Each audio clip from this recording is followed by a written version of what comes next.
Ultrasound as an investigative modality and as a therapeutic modality is the latest inclusion in our list of improvements that we've done in our practice at Knee and Shoulder Clinic in Delhi.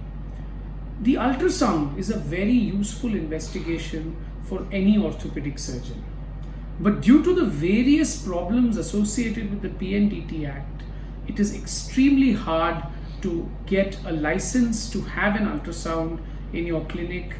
This was made possible by our untiring efforts to convince the government to give us a license to use the ultrasound effectively in all our procedures at the clinic, so that our patients could benefit from this wonderful diagnostic as well as therapeutic modality.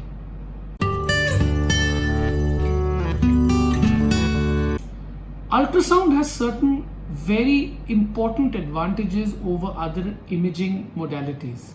Number one, it does not utilize any harmful radiation that could be harmful to the patient in any way. Number two, it gives us a dynamic view of a joint. So what do I mean by dynamic? It means the joint in movement. So most other diagnostic imaging that we do in orthopedics are photographs. So in a photograph, you don't see that particular part in movement. However, in ultrasound, you can do it while the patient bends, extends his knee, while the patient moves his shoulder. So it gives you a 360-degree profile of the joint as well as tells you how it is behaving in motion, which is a very important advantage it has over all other imaging modalities.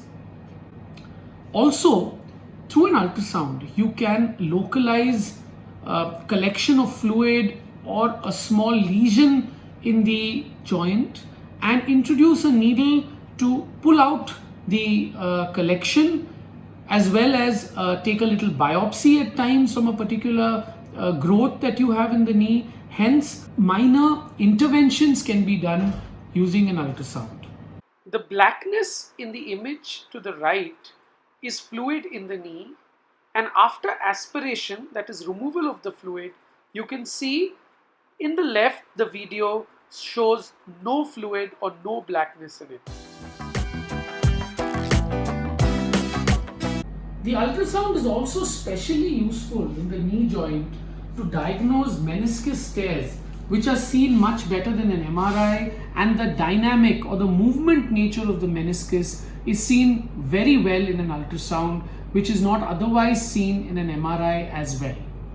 Also, we can see instability and diagnose various ligament injuries in the knee.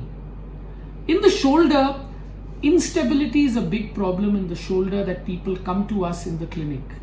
Using an ultrasound, we can actually see how the shoulder joint moves or how the ball of the shoulder joint dislocates or goes back into the socket front and back, as well as diagnose rotator cuff tears extremely well.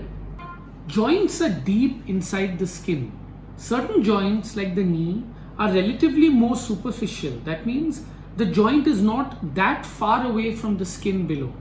But the shoulder joint is surrounded by muscles which are really thick and strong, and the joint being quite deep-seated.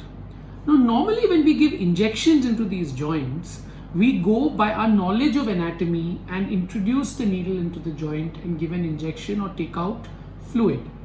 However, with an ultrasound, what we can do is we can accurately localize the joint by placing the ultrasound probe and then giving injections or aspirating or removing fluid from a joint, which is more accurate than blindly introducing a needle. And it has been shown that blind introduction of needles in the shoulder joint, accuracy of rates of giving the injection in the shoulder joint is only about 30% in the best of hands.